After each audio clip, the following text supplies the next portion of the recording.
ಮೈಯೆಲ್ಲ ಕಣ್ಣಿನ ಥರ ಇದ್ದಂಥ ರಷ್ಯಾದ ಗುಪ್ತಚರ ಪಡೆ ಕ್ಷಣಾರ್ಧದಲ್ಲಿ ಮೋದಿಯವರನ್ನ ಸುತ್ತುವರಿಯುತ್ತೆ ಮತ್ತು ಅಂದುಕೊಂಡದ ದಾರಿ ಬದಲಾಗುತ್ತೆ.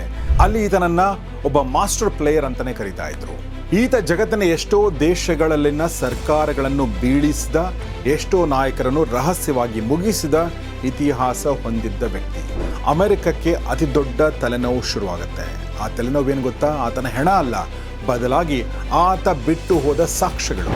कल रात ही मैं जापान और चीन की यात्रा करके वापस लौटा हूँ. आप गया था इसकी ताली बजा रहे हो कि आया हूँ इसकी ताली बजा रहे हो?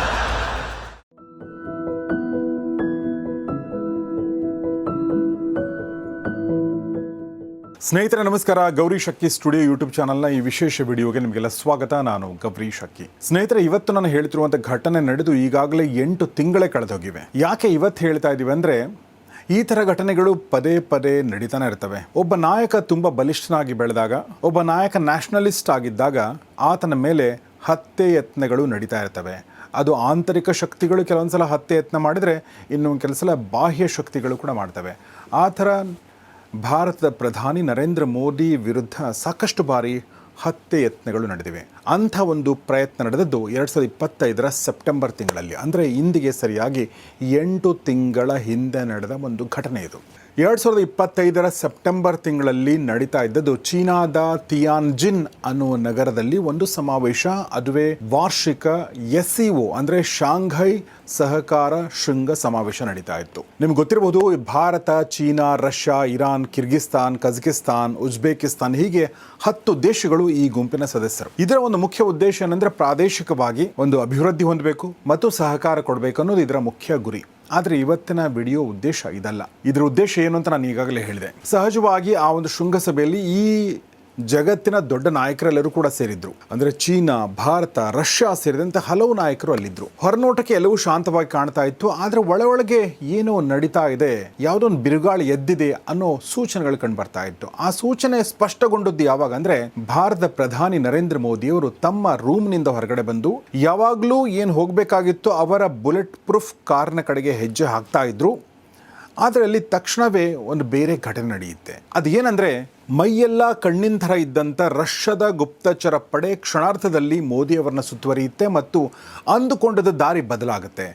ಪ್ರಧಾನಿ ಮೋದಿ ತಮ್ಮ ಕಾರನ್ನು ಬಿಟ್ಟು ರಷ್ಯಾದ ಅಧ್ಯಕ್ಷ ಪುಟಿನ್ ಅವರ ಕಾರು, ಅವರ ಭದ್ರತಾ ಕಾರು ಲಿಮೋಸಿನ್ ಕಡೆಗೆ ಬರ್ತಾರೆ ಮತ್ತು ಅದರ ಒಳಗೆ ಹೋಗ್ತಾರೆ.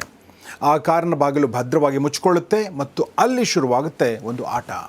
ಭಾರತ ಪ್ರಧಾನಿ ಮತ್ತು ರಷ್ಯಾ ಪ್ರಧಾನಿ ಎರಡೂ ದೋಸ್ತಿ ದೇಶಗಳು. ಹೀಗಾಗಿ ನಿಮಗನ್ಸುತ್ತೆ ದೋಸ್ತಿ ಆಟ ಅಂತ. ಅಲ್ಲ, ಬದಲಾಗಿ ನಡೆದದ್ದು ಸಾವಿನ ಜೊತೆಗಿನ ಚೆಲ್ಲಾಟ. 10 ನಿಮಿಷಗಳ ಕಾಲ ಆ ವಾಹನ 1 ಇಂಚು ಕೂಡ ಕದಲೋದಿಲ್ಲ. ಇಡೀ ಜಗತ್ತು ಅಚ್ಚರಿ ಪಡ್ತಾ ಇರುತ್ತೆ, ಏನಿದು ನಡೀತಾ ಇದೆ ಅಂತ ಹೇಳಿ. ಆ ಕಾರಿನ ಒಳಗಡೆ ನಡೆದ ಮಾತುಕತೆ ಪ್ರಧಾನಿ ಮೋದಿ ಮತ್ತು ಭಾರತ ರಾಷ್ಟ್ರೀಯ ಭದ್ರತಾ ಸಲಹೆಗಾರ ಅಜಿತ್ ದೋವಲ್ ಮಧ್ಯದ ಒಂದು ಅತ್ಯಂತ ರಹಸ್ಯ ಮಾತುಕತೆ. ಅದು ಎಂಥ ಮಾತುಕತೆ ಅಂದರೆ, ಅದು ದೇಶವನ್ನು ತಲ್ಲಣಗೊಳಿಸುವಂಥ ಮಾತುಕತೆ, ಭವಿಷ್ಯವನ್ನು ಬದಲಿಸುವಂಥ ಮಾತುಕತೆ. ಶತ್ರುಗಳು ಏನು ಅಂದ್ಕೊಂಡಿದ್ರು ಆ ಆಟ ಉಲ್ಟಾ ಹೊಡೆಯಲು ಶುರುವಾಗಿದ್ದು ಇದೇ ಕ್ಷಣದಿಂದ. ಹಾಗಾದರೆ ಪ್ರಶ್ನೆ ಬರೋದು, ಅಜಿತ್ ದೋವಲ್ ಮತ್ತು ಮೋದಿಯವರ ಮಧ್ಯೆ ನಡೆದಂಥ ಮಾತುಕತೆ ಏನದು ಆ್ಯಕ್ಚುಲಿ? ಚೀನಾದ ಮಣ್ಣಿನಲ್ಲಿ ಮೋದಿ ಅವರನ್ನು ಉಡಾಯಿಸಲು, ಅವರನ್ನು ಅಸಾಸಿನೇಟ್ ಮಾಡಲು ಹೊಂಚು ಹಾಕಿದ್ದು ಯಾರು? ಇನ್ನೊಂದು ಕಡೆ ನಮ್ಮ ನೆರೆಯ ದೇಶ, ಮಿತ್ರ ದೇಶ ಹೋಗಿ ಶತ್ರು ದೇಶವಾಗಿ ಪರಿಣಮಿಸಿರುವ ಈ ಬಾಂಗ್ಲಾದೇಶದ ಢಾಕಾದ ಐಷಾರಾಮಿ ಹೋಟೆಲ್ನಲ್ಲಿ ಓರ್ವ ವ್ಯಕ್ತಿ ಸತ್ತು ಬಿದ್ದಿದ್ದ, ಅಮೆರಿಕನ್. ಆ ವ್ಯಕ್ತಿ ಯಾರು? ಆತನಿಗೂ ಮತ್ತು ಮೋದಿಯವರಿಗೂ ಏನು ಸಂಬಂಧ? ಈ ಎಲ್ಲವನ್ನೂ ಹೇಳ್ತೀನಿ ಈ ವಿಡಿಯೋದಲ್ಲಿ. ಬನ್ನಿ ನೋಡೋಣ. ಸ್ನೇಹಿತರೆ, ಈ ವಿಡಿಯೋನ ಸ್ಪಾನ್ಸರ್ ಮಾಡಿದ್ದು ಕ್ಯೂ ಪ್ರಚಾರ ಅನ್ನುವಂಥ digital marketing agency. Digital marketing ಅಂದರೆ ನಿಮ್ಮ ಬ್ರ್ಯಾಂಡ್, ನಿಮ್ಮ ಬಿಸ್ನೆಸ್, ನಿಮ್ಮ ಪ್ರಮೋಷನ್ ಎಲ್ಲವನ್ನು ಕೂಡ ಆನ್ಲೈನ್ ಪ್ಲಾಟ್ಫಾರ್ಮ್ಗಳ ಮೂಲಕ, ಡಿಜಿಟಲ್ ಮೂಲಕ ಅವರು ಮಾಡ್ತಾರೆ. ನಿಮ್ಮ SEO ಇರ್ಬೋದು, ಅಥವಾ ನಿಮ್ಮ ವೆಬ್ಸೈಟ್ ಡಿಸೈನ್ ಡೆವಲಪ್ಮೆಂಟ್ ಇರ್ಬೋದು, ಅಥವಾ ನಿಮ್ಮ ಸೋಷಿಯಲ್ ಮೀಡಿಯಾ ಮ್ಯಾನೇಜ್ಮೆಂಟ್ ಇರ್ಬೋದು, ಅಥವಾ ಲೀಡ್ ಜನರೇಷನ್ ಇರ್ಬೋದು, ಎಲ್ಲವನ್ನೂ ಇವರು ಮಾಡ್ತಾರೆ. ಆಸಕ್ತರು ಮತ್ತು ಅವಶ್ಯಕತೆ ಇದ್ದರೂ ದಯವಿಟ್ಟು ಈ ಕ್ಯೂ ಪ್ರಚಾರ ಸಂಸ್ಥೆಯನ್ನು ಸಂಪರ್ಕಿಸಿ. ಸ್ನೇಹಿತರೆ, ಆ ಲಿಮೋಸಿನ್ ವಾಹನದ ಒಳಗಡೆ ಹವಾ ನಿಯಂತ್ರಿತ ಯಂತ್ರದ ಸದ್ದು ಬಿಟ್ಟರೆ, ಅಂದರೆ AC ಸೌಂಡ್ ಬಿಟ್ಟರೆ ಬೇರೆ ಯಾವುದು ಶಬ್ದ ಇರಲಿಲ್ಲ. ಕಾರಿನ ಹೊರಗಡೆ ಜನಜಂಗುಳಿ ಮತ್ತು ಭದ್ರತಾ ಪಡೆಗಳ ಸೈರನ್ ಅಬ್ಬರ ಕಾಣಿಸ್ತಾ ಇದ್ರೂ ಕೂಡ ಕಾರಿನ ಒಳಗಡೆ ಮಾತ್ರ ಒಂದು ರೀತಿಯ ನಿಗೂಢ ಮೌನ ಆವರಿಸಿರುತ್ತೆ.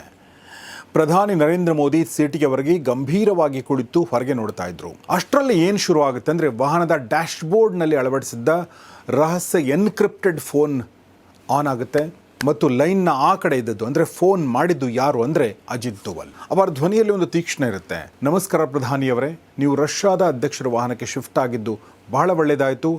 ವಿಷಯ ನಾವು ಅಂದ್ಕೊಂಡದಕ್ಕಿಂತ ಬಹಳ ಆಳವಾಗಿದೆ ಅಂತ ಮಾತು ಶುರು ಮಾಡ್ತಾರೆ.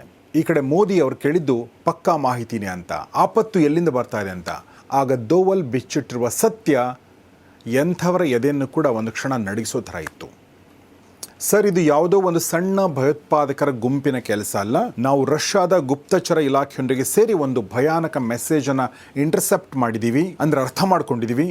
ನಿಮ್ಮನ್ನು ಮುಗಿಸಲು ಈ ಬಾರಿ ಸ್ಕೆಚ್ ಹಾಕಿರೋದು ಬೇರೆ ಯಾರೂ ಅಲ್ಲ, ಬದಲಾಗಿ ಅಮೆರಿಕದ ಗುಪ್ತಚರ ಸಂಸ್ಥೆ CIA. ಬಾಂಗ್ಲಾದೇಶದ ಢಾಕಾದ ಹೋಟೆಲ್ ಒಂದರಲ್ಲಿ ಕುಳಿತು ಟೆರೆನ್ಸ್ ಅನ್ನೋ ಮಾಸ್ಟರ್ ಆಪರೇಟಿವ್ ಈ ಸಂಚನ್ನು ರೂಪಿಸಿದ್ದಾನೆ. ನಿಮ್ಮ ಒರಿಜಿನಲ್ ಕಾರನ್ನು ಸ್ಫೋಟಿಸಲು ಸ್ನೈಪರ್ ಟೀಮ್ ರೆಡಿ ಆಗಿತ್ತು ಅನ್ನೋ ಮಾತನ್ನು ದೋವಲ್ ಹೇಳ್ತಾರೆ. ಈ ಮಾತು ಕೇಳುತ್ತಿದ್ದ ಹಾಗೆ ಮೋದಿಯವರ ಮುಖ ಗಂಭೀರ ಆಗುತ್ತೆ. ಯಾಕೆಂದರೆ ತನ್ನ ಮಿತ್ರ ದೇಶ ಎಂದು ಕರೆಸಿಕೊಳ್ಳುವ ಒಂದು ದೊಡ್ಡ ಶಕ್ತಿ ಇಂಥ ನೀಚ ಕೆಲಸಕ್ಕೆ ಕೈ ಹಾಕಿದೆ ಅನ್ನೋದು ನಂಬಲಾಗದಿದ್ದರೂ ಕೂಡ ಅದು ಆ ಕ್ಷಣದ ವಾಸ್ತವ ಆಗಿತ್ತು. ಹಾಗಾದರೆ ಆ ಢಾಕಾದ ಆಪರೇಟಿವ್ ಕಥೆ ಏನಾಯಿತು ಅಂತ ಮೋದಿ ಕೇಳ್ತಾರೆ. ಆಗ ದೋವಲ್ ಹೇಳಿದ್ದು, ಸರ್, ಇದು ಹೊಸ ಭಾರತ, ನಾವು ದಾಳಿಗೆ ಕಾಯೋರಲ್ಲ, ಬದಲಾಗಿ ಅವರು ಟ್ರಿಗರ್ ಒತ್ತುವ ಮುಂಚೆ ನಾವು ಆ ಟ್ರಿಗರ್ ಒತ್ತುವ ಕೈಯನ್ನು ಇಲ್ಲವಾಗಿಸಲು ನಮ್ಮ ಈಗಾಗಲೇ ಫೀಲ್ಡ್ಗೆ ಇಳಿದಿದೆ. ರಷ್ಯಾದ ಏಜೆಂಟ್ ಜೊತೆ ಸೇರಿ ಢಾಕಾದಲ್ಲಿ ಆಪರೇಷನ್ ಶುರುವಾಗಿದೆ. ನೀವು ದೆಹಲಿಗೆ ಮುಟ್ಟುವಷ್ಟರಲ್ಲಿ ಈ ಸಂಚಿನ ಉಸಿರು ನಿಂತಿರುತ್ತೆ ಅನ್ನೋ ಮಾತನ್ನು ದೋವಲ್ ಹೇಳ್ತಾರೆ. ಇದು ಕಾರಿನ ಒಳಗಡೆ ನಡೆದಂಥ ಒಂದು ಸಂಭಾಷಣೆ. ಕೇವಲ 10 ನಿಮಿಷಗಳ ಕಾಲ ನಡೆದ ಈ ಸಂಭಾಷಣೆ ಭಾರತದ ರಾಜಕೀಯ ಇತಿಹಾಸವನ್ನು ಬದಲಿಸುವಂಥದ್ದಾಗಿತ್ತು. ಆತ ಢಾಕಾದ ಹೋಟೆಲ್ನಲ್ಲಿ ಗೆಲುವಿನ ಸಂಭ್ರಮದಲ್ಲಿದ್ದ CIA ಏಜೆಂಟ್ಗೆ ಗೊತ್ತಿರಲಿಲ್ಲ ತನ್ನ ಕೊನೆಯ ಕ್ಷಣಗಳು ಶುರುವಾಗಿದೆ ಅಂತ. ಸ್ನೇಹಿತರೆ, ಪ್ರಶ್ನೆ ಬರೋದು, ಯಾರು ಈ ಟೆರೆನ್ಸ್? ಢಾಕಾದ ಅದ್ದೂರಿ ಪಂಚತಾರಾ ಹೋಟೆಲ್ನ 5ನೇ ಮಹಡಿಯ ರೂಮ್ನಲ್ಲಿ ಓರ್ವ ವ್ಯಕ್ತಿ ಕಿಟಕಿ ಆಚೆ ನೋಡ್ತಾ ಇದ್ದ. ಹೊರನೋಟಕ್ಕೆ ಆತ ಅಪ್ಪಟ ಶ್ರೀಮಂತ ಅಮೆರಿಕದ ವ್ಯಾಪಾರಿ ಥರ ಕಾಣಿಸ್ತಾ ಇದ್ದ. ಕೈಲಿ ಬಿಸ್ನೆಸ್ ಫೈಲ್ ಇರುತ್ತೆ, ಮುಖದ ಮೇಲೆ ಯಾವಾಗಲೂ ಒಂದು ನಗು. ಆತನನ್ನು ನೋಡಿದ ಯಾರೂ ಕೂಡ ಆತನೊಬ್ಬ ಸಾವಿನ ದೂತ ಅಥವಾ ಹಂತಕ ಅಂದ್ಕೊಳ್ಳಲು ಸಾಧ್ಯವೇ ಇರಲಿಲ್ಲ. ಆತನ ಹೆಸರೇ ಟೆರೆನ್ಸ್. ಈ ಟೆರೆನ್ಸ್ ಅಮೆರಿಕದ ಅತ್ಯಂತ ಪ್ರಭಾವಿ ಗುಪ್ತಚರ ಸಂಸ್ಥೆ CIAನ ಅತ್ಯಂತ ಹಳೆಯ ಕೋವರ್ಟ್ ಆಪರೇಟಿವ್ ಅಂದರೆ ರಹಸ್ಯ ಕೆಲಸಗಾರ ಅಂತ ಅರ್ಥ. ಈತ ಬಂದದ್ದು ವಾಷಿಂಗ್ಟನ್ನ ಕಗ್ಗತ್ತಲ ಕಾರಿಡಾರ್ಗಳಿಂದ. ಅಲ್ಲಿ ಈತನನ್ನು ಒಬ್ಬ ಮಾಸ್ಟರ್ ಪ್ಲೇಯರ್ ಅಂತಲೇ ಕರೀತಾ ಇದ್ರು. ಈತ ಜಗತ್ತಿನ ಎಷ್ಟೋ ದೇಶಗಳಲ್ಲಿನ ಸರ್ಕಾರಗಳನ್ನು ಬೀಳಿಸಿದ, ಎಷ್ಟೋ ನಾಯಕರನ್ನು ರಹಸ್ಯವಾಗಿ ಮುಗಿಸಿದ ಇತಿಹಾಸ ಹೊಂದಿದ್ದ ವ್ಯಕ್ತಿ. ಆದರೆ ಈ ಬಾರಿ ಈತನ ಕೊಟ್ಟಂಥ ಟಾರ್ಗೆಟ್ ಯಾವುದು ಗೊತ್ತಾ? ಅದು ಸಣ್ಣದಾಗಿರಲಿಲ್ಲ. ಯಾಕೆಂದರೆ ಆ ಟಾರ್ಗೆಟ್ ಆಗಿತ್ತು ಭಾರತದ ಪ್ರಧಾನಿ ನರೇಂದ್ರ ಮೋದಿ ಅವರ ಹತ್ಯೆ ಮಾಡೋದಾಗಿತ್ತು. ಆತ ಕಳೆದ ಆಗಸ್ಟ್ 27ರಂದು ಢಾಕಾಕ್ಕೆ ಬಂದು ಇಳಿದಾಗ ಆತನ ಜೊತೆಗೆ 3 ಭಾರಿ ತೂಕದ ಸೂಟ್ಕೇಸ್ಗಳಿದ್ದವು. ಹೋಟೆಲ್ ಸಿಬ್ಬಂದಿಗೆ ಅದು ಬಿಸ್ನೆಸ್ ಸ್ಯಾಂಪಲ್ಸ್ ಅಂತ ಹೇಳಿರ್ತಾನೆ. ಅಫ್ಕೋರ್ಸ್ ಸುಳ್ಳು ಹೇಳಿರ್ತಾನೆ. ಅದರೊಳಗಡೆ ಇದ್ದದ್ದು ಹೈಟೆಕ್ ಎಲೆಕ್ಟ್ರಾನಿಕ್ ಡಿವೈಸ್ಗಳು ಮತ್ತು ರಹಸ್ಯ ಶಸ್ತ್ರಾಸ್ತ್ರಗಳು. ಅಲ್ಲಿ ಕುಳಿತ ಆತ ಇಲ್ಲಿ ಈ ಒಂದು SCO ಶೃಂಗಸಭೆ ನಡೀತಾ ಇತ್ತಲ್ಲ, ಅಲ್ಲಿರುವಂಥ ಸ್ನೈಪರ್ ಟೀಮ್ಗೆ ಇನ್ಸ್ಟ್ರಕ್ಷನ್ ಕೊಡ್ತಾ ಇದ್ದ. ಮೋದಿಯವರ ಪ್ರತಿ ನಡೆಯನ್ನು ಟ್ರ್ಯಾಕ್ ಮಾಡ್ತಾ ಇದ್ದ. ಅಮೆರಿಕದಲ್ಲಿ ಕುಳಿತ ತನ್ನ ಬಾಸ್ಗಳಿಗೆ ಇನ್ನೇನು ಕೆಲಸ ಮುಗಿತಾ ಇದೆ ಅನ್ನೋ ಸನ್ನೆ ಕೊಟ್ಟಿದ್ದ. ಆದರೆ ಈ ಏಜೆಂಟನಿಗೆ ಗೊತ್ತಿರಲಿಲ್ಲ ತಾನು ಹಾಕಿದ ಸಾವಿನ ಚಕ್ರವ್ಯೂಹಕ್ಕೆ ತಾನೇ ಬಲಿಯಾಗುವ ದಿನ ಹತ್ತಿರ ಬಂದಿದೆ ಅಂತ. ಏಕೆಂದರೆ ಆತನ ಕಥೆಯನ್ನು ಮುಗಿಸಲು ಭಾರತ ಯೋಧರು ಈಗಾಗಲೇ ಢಾಕಾದ ಗಲ್ಲಿಗಳಲ್ಲಿ ಸದ್ದು ಮಾಡದೆ ಹೆಜ್ಜೆ ಇಡ್ತಾ ಇದ್ರು. ಹಾಗಾದರೆ ಆಗಿದ್ದೇನು? ಢಾಕಾದ ಅದ್ದೂರಿ ಹೋಟೆಲ್ನಲ್ಲಿ ತಣ್ಣಗಿನ ಮೌನ ಆವರಿಸಿರುತ್ತೆ. ಟೆರೆನ್ಸ್ ತನ್ನ ಗೆಲುವಿನ ಅಮಲಿನಲ್ಲಿ ತೇಲ್ತಾ ಇದ್ದ. ಇನ್ನೇನು SCO ಶೃಂಗಸಭೆಯಿಂದ ಹೊರಬಂದ ಪ್ರಧಾನಿ ಮೋದಿಯವರ ಕಾರು ಸದ್ಯದಲ್ಲಿಯೇ ಸ್ಫೋಟಗೊಳ್ಳಲಿದೆ, ಜಗತ್ತಿನ ಭೂಪಟ ಬದಲಾಗಲಿದೆ ಅಂತ ಆತ ನಗ್ತಾ ಇದ್ದ.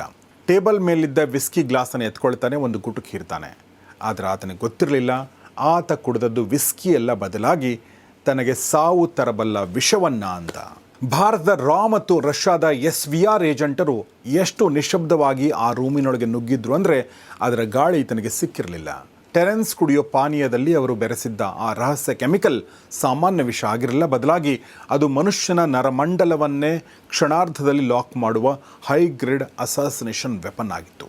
2 ಕ್ಷಣ ಟೆರೆನ್ಸ್ ಕೈಯಲ್ಲಿದ್ದ ಗ್ಲಾಸ್ ಕೆಳಗೆ ಬೀಳುತ್ತೆ. ಕಿರುಚಲು ಪ್ರಯತ್ನನೇ, ಧ್ವನಿ ಹೊರಗಡೆ ಬರಲ್ಲ. ತನ್ನ ಕಮ್ಯುನಿಕೇಷನ್ ಡಿವೈಸ್ ಮುಟ್ಟಿ ಸ್ನೈಪರ್ ತಂಡಕ್ಕೆ ಸಿಗ್ನಲ್ ಕೊಡಬೇಕಂತ ಕೈ ಚಾಚ್ತಾನೆ. ಅಷ್ಟರಲ್ಲಿ ಆತ ಖತಮ್ ಆಗಿರ್ತಾನೆ. ಬಾಹ್ಯ ಜಗತ್ತಿಗೆ ಯಾವುದೇ ಸದ್ದು ಮಾಡದೆ ನಡೆದ ಈ ಆಪರೇಷನ್ ಟೇಕ್ ಡೌನ್ ಸಂಚಿನ ಬೆನ್ನೆಲುಬನ್ನೇ ಮುರಿದು ಹಾಕಿತ್ತು. ಢಾಕಾದಿಂದ ಸಿಗಬೇಕಿದ್ದ ಅಂತಿಮ ಆದೇಶ ಬರದೇ ಇದ್ದಾಗ ಇತ್ತ ದಾಳಿಗೆ ಸಜ್ಜಾಗಿದ್ದ ಹಂತಕರ ಪಡೆ ದಿಕ್ಕು ತೋಚದ ಕಂಗಾಲಾಗುತ್ತೆ. ಅಮೆರಿಕದ ಅತಿದೊಡ್ಡ ಶಕ್ತಿ ಹೆಣೆದಿದ್ದ ಚಕ್ರವ್ಯೂಹ ಭಾರತ ಮತ್ತು ರಷ್ಯಾದ ಜಂಟಿ ಬೇಟೆಗೆ ತೆರೆಗೆಲೆಯಂತೆ ಉದುರು ಹೋಗಿರುತ್ತೆ. ಮೋದಿಯವರನ್ನು ಮುಗಿಸಲು ಬಂದವನು ತನ್ನದೇ ರೂಮ್ನಲ್ಲಿ ಅನಾಮಧೇಯನಾಗಿ ಹೆಣವಾಗಿ ಬಿದ್ದಿರ್ತಾನೆ. ಸಂಚು ವಿಫಲಗೊಂಡಿರುತ್ತೆ. ಆದರೆ ಇದಾದ ನಂತರ ನಡೆದದ್ದು ಒಂದು ಶಾಕಿಂಗ್ ವಿಷಯ. ಟೆರೆನ್ಸ್ ಹೆಣವಾಗಿ ಬಿದ್ದ ವಿಷಯ ತಿಳಿತಿದ್ದ ಹಾಗೆ ಅತ್ತ ವಾಷಿಂಗ್ಟನ್ ಮತ್ತು ಢಾಕಾದಲ್ಲಿರುವ ಅಮೆರಿಕದ ರಾಯಭಾರ ಕಚೇರಿಯಲ್ಲಿ ಅಕ್ಷರಶಃ ಭೂಕಂಪ ಸಂಭವಿಸುತ್ತೆ. ತಾನು ಎಸೆದ ಗಾಳಕ್ಕೆ ತಾನೇ ಬಲಿಯಾದ ಈ ಏಜೆಂಟನ ಕಥೆ ಮುಗಿತಿದ್ದ ಹಾಗೆ ಅಮೆರಿಕಕ್ಕೆ ಅತಿ ದೊಡ್ಡ ತಲೆನೋವು ಶುರುವಾಗುತ್ತೆ. ಆ ತಲೆನೋವೇನು ಗೊತ್ತಾ? ಆತನ ಹೆಣ ಅಲ್ಲ, ಬದಲಾಗಿ ಆತ ಬಿಟ್ಟು ಹೋದ ಸಾಕ್ಷ್ಯಗಳು, ಎವಿಡೆನ್ಸಸ್. ಒಂದು ವೇಳೆ ಈ ಸಂಚನ ಸಣ್ಣ ಸುಳಿವು ಜಗತ್ತಿಗೆ ಸಿಕ್ಕರೂ ಕೂಡ ಸೂಪರ್ ಪವರ್ ಅಮೆರಿಕದ ಮಾನ ಹರಾಜಾಗುತ್ತೆ ಅಂತ ಅವ್ರಿಗೆ ಗೊತ್ತಿತ್ತು. ಆಗ ಶುರುವಾಗುತ್ತೆ ಒಂದು ಭೀಕರವಾದ ಕ್ಲೀನಪ್ ಆಪರೇಷನ್. ಸ್ಥಳೀಯ ಪೊಲೀಸರಿಗೆ ಕಿಂಚಿತ್ತೂ ಸುಳಿವು ನೀಡದೆ ಅಮೆರಿಕದ ರಾಯಭಾರ ಕಚೇರಿಯ ಅಧಿಕಾರಿಗಳ ಒಂದು ದೊಡ್ಡ ದಂಡು ಹೋಟೆಲ್ಗೆ ನುಗ್ಗುತ್ತೆ. ಸಾಮಾನ್ಯವಾಗಿ ಯಾರು ಸತ್ರೂ ಕೂಡ ಪೋಸ್ಟ್ಮಾರ್ಟಮ್ ಮಾಡಬೇಕಾಗತ್ತೆ, ಕೇಸ್ ಆಗಬೇಕಾಗತ್ತೆ. ಆದರೆ ಇಲ್ಲಿ ಅದು ಯಾವುದೂ ನಡೆಯಲಿಲ್ಲ. ಟೆರೆನ್ಸ್ನ ಶವವನ್ನು ಕೇವಲ ಒಂದು ವಸ್ತುವಿನಂತೆ ಪ್ಯಾಕ್ ಮಾಡಿ ರಹಸ್ಯ ವಿಮಾನದ ಮೂಲಕ ಅಮೆರಿಕ ಕಳಿಸ್ಕೊಡ್ಲಾಗುತ್ತೆ ಮತ್ತು ಆತ ಬಳಸಿದ್ದ 3 ಸೂಟ್ಕೇಸ್ಗಳು, ಆ ಡಿವೈಸ್ಗಳು ಎಲ್ಲವನ್ನೂ ಕೂಡ ಬೆಂಕಿ ಹಚ್ಚಿ ನಾಶ ಮಾಡಲಾಗುತ್ತೆ. ಆದರೆ ಅಸಲಿ ಆಟ ಆಗ ಶುರುವಾಗೋದು ಇಂಟರ್ನೆಟ್ ಲೋಕದಲ್ಲಿ. ವಾಷಿಂಗ್ಟನ್ ಮತ್ತು ಲಂಡನ್ನಲ್ಲಿ ಕುಳಿತಿದ್ದ ಸೈಬರ್ ಎಕ್ಸ್ಪರ್ಟ್ಗಳು ಬಿಟ್ಟು ಬಿಡದಂತೆ ಕೆಲಸ ಮಾಡಿ ಟೆರೆನ್ಸ್ ಎಂಬ ಮನುಷ್ಯ ಈ ಭೂಮಿ ಮೇಲಿದ್ದ ಅನ್ನುವಂಥ ಪ್ರತಿಯೊಂದು ಡಿಜಿಟಲ್ ಗುರುತನ್ನು ಅಳಿಸಿ ಹಾಕೋ ಪ್ರಯತ್ನವನ್ನು ಶುರು ಮಾಡ್ತಾರೆ. ಆತನ ಸರ್ವಿಸ್ ರೆಕಾರ್ಡ್ಸ್, ಆತನ ಫೋಟೋಗಳು, ಆತನ ಬಾಲ್ಯದ ದಾಖಲೆಗಳು ಎಲ್ಲವನ್ನೂ ಕೂಡ ಡೇಟಾಬೇಸ್ನಿಂದ ಮಾಯ ಮಾಡಲಾಗುತ್ತೆ. ಜಗತ್ತಿನ ಕಣ್ಣಿಗೆ ಟೆರೆನ್ಸ್ ಅನ್ನೋನು ಹುಟ್ಟಿರಲೇ ಇಲ್ಲ ಅನ್ನುವಂತೆ ಮಾಡುವ ಪ್ರಯತ್ನವನ್ನು ಮಾಡಲಾಗುತ್ತೆ. ಅಮೆರಿಕ ಹೀಗೆ ತನ್ನ ಮರ್ಯಾದೆ ಉಳಿಸಿಕೊಳ್ಳಲು ಸಾಕ್ಷಿಗಳನ್ನು ಅಳಿಸ್ತಾ ಇದ್ರೆ ಪ್ರಧಾನಿ ಮೋದಿ ಈ ಸಂಚಿಗೆ ಪ್ರತ್ಯುತ್ತರ ನೀಡಲು ಸಿದ್ಧವಾಗಿದ್ದರು. ಹಾಗಾದರೆ ಅದಾದ ನಂತರ ಆಗಿದ್ದು ಏನು? ಭಾರತವನ್ನು ನಡುಗಿಸಲು ಪ್ರಯತ್ನ ಪಟ್ಟಿದ್ದ ಆ ಡೆತ್ ಪ್ಲಾನ್ನಿಂದ ಪಾರಾಗಿ ಪ್ರಧಾನಿ ಮೋದಿ ಭಾರತ ನೆಲಕ್ಕೆ ಕಾಲಿಟ್ಟಿದ್ರು. ಮಾರನೇ ದಿನ ಆಯೋಜನೆಗೊಂಡಿತ್ತು ದೆಹಲಿಯಲ್ಲಿ ಸೆಮಿಕಾನ್ ಶೃಂಗಸಭೆ. ಸೇರಿದ ಜನರಿಗೆ ಅನಿಸಿದ್ದೇನೆಂದರೆ ಮೋದಿಯವರು ಅಂದುಕೊಂಡದಕ್ಕಿಂತ ಮುಂಚೆಯೇ ವಿದೇಶಿ ಪ್ರವಾಸ ಮುಗಿಸಿ ಬಂದಿದ್ದಾರೆ ಅಂತ. ಆದರೆ ಈ ಲಿಮೋಸಿನ್ ಕಾರಿನ ಒಳಗೆ ನಡೆದ ಈ ರಹಸ್ಯ ಸಾವು ಬದುಕಿನ ಆಟದ ಸುಳಿವು ಯಾರಿಗೂ ಇರಲಿಲ್ಲ. ಆದರೆ ಅಂದು ಮೋದಿಯವರ ಮುಖದಲ್ಲಿ ಎಂದಿನಂತೆ ಇರಬೇಕಾದ ನಗುವಿನ ಬದಲಾಗಿ ಒಂದು ತೀಕ್ಷ್ಣ ಗಾಂಭೀರ್ಯ ಇರುತ್ತೆ.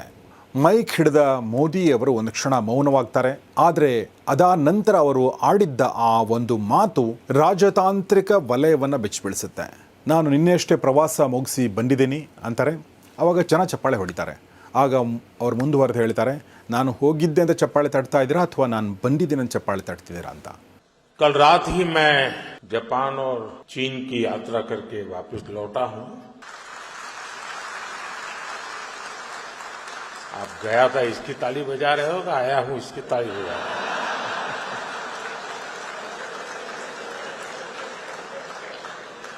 ಇದು ಮೇಲ್ನೋಟಕ್ಕೆ ತುಂಬ ಸಾಮಾನ್ಯ ಪ್ರಶ್ನೆ ಥರ ಅನಿಸುತ್ತೆ. ಆದರೆ ಇದ್ರ ಹಿಂದಿನ ವಿಷಯ ಗೊತ್ತಿದ್ದವ್ರಿಗೆ ಇದೊಂದು ನಿಗೂಢ ಪ್ರಶ್ನೆ ಆಗಿ ಕಾಣುತ್ತೆ. ಆದರೆ ವಾಷಿಂಗ್ಟನ್ನ CIA ಕಚೇರಿಯಲ್ಲಿ ಕುಳಿತು ಈ ಭಾಷಣ ನೋಡ್ತಿದ್ದವ್ರಿಗೆ ಮಾತ್ರ ಆ ಮಾತಿನ ಹಿಂದಿನ ಆಘಾತಕಾರಿ ಸಂದೇಶ ಅರ್ಥ ಆಗಿರುತ್ತೆ. ಯಾಕೆಂದರೆ ಅದು ಕೇವಲ ಪ್ರಶ್ನೆ ಆಗಿರಲ್ಲ, ಬದಲಾಗಿ ಅದು ಅಮೆರಿಕದ ಅಹಂಕಾರಕ್ಕೆ ಕೊಟ್ಟ ನೇರ ಏಟಾಗಿರುತ್ತೆ. ಅಂದರೆ ನಿಮ್ಮ ಪ್ರಯತ್ನ ಮಣ್ಣು ಪಾಲಾಗಿದೆ, ನಾನು ಸಾವನ್ನು ಗೆದ್ದು ಬಂದಿದ್ದೀನಿ ಅಂತ ಮೋದಿ ಪರೋಕ್ಷವಾಗಿ ಜಗತ್ತಿಗೆ ಸಾರಿದ್ರ ಅನ್ನೋದು ಈ ಮಾತಿನ ಮೂಲಕ ಗೊತ್ತಾಗತ್ತೆ. ಸ್ನೇಹಿತರೆ, ಇದು ಒಂದು ಕಡೆ ಆದರೆ ಅವತ್ತಿನ ಸಂದರ್ಭವನ್ನು ನೆನೆಸ್ಕೊಳ್ಳಿ. ಭಾರತದ ಗಡಿಯ ಸುತ್ತ ಒಂದು ನಿಗೂಢ ಆಟ ಶುರುವಾದ ಹಾಗೆ ಕಾಣ್ತಾ ಇತ್ತು. ಈಗ ಸ್ವಲ್ಪ ತಣ್ಣಗಾಗಿದೆ. ನಮ್ಮ ನೆರೆ ರಾಷ್ಟ್ರಗಳಾದ ಬಾಂಗ್ಲಾದೇಶ, ಶ್ರೀಲಂಕಾ, ನೇಪಾಳದಲ್ಲಿ ಸದ್ದಿಲ್ಲದೆ ಅಶಾಂತಿಯ ಕಿಡಿ ಹೊತ್ಕೊಳ್ತಾ ಇತ್ತು. ಅರಾಜಕತೆ ಕಾಣಿಸ್ತಾ ಇತ್ತು. ಆದರೆ ಈ ಬೆಂಕಿ ತಾನೇ ಹತ್ತಿದ್ದಲ್ಲ, ಬದಲಾಗಿ ಯಾರೋ ದೂರದಲ್ಲಿ ಕುಳಿತು ಹಚ್ತಾ ಇದ್ದಾರಾ ಅನ್ನೋ ಪ್ರಶ್ನೆ ಬರುತ್ತೆ. ಯಾಕೆಂದರೆ ಭಾರತವನ್ನು ನೇರವಾಗಿ ಎದುರಿಸಲು ಸಾಧ್ಯವಾಗದ ಕೆಲವು ವಿದೇಶಿ ಶಕ್ತಿಗಳು ನಮ್ಮ ಸುತ್ತ ಇರುವ ದೇಶಗಳನ್ನು ಅಸ್ಥಿರಗೊಳಿಸಿ ಭಾರತದ ಗಡಿಯ ಸುತ್ತ ಒಂದು ರಿಂಗ್ ಆಫ್ ಫೈರ್ ಅಥವಾ ಸಾವಿನ ಉರುಳು ತಯಾರಿಸಲು ಸಂಚು ರೂಪಿಸಿದ್ವಾ ಅನ್ನೋದು ಪ್ರಶ್ನೆ.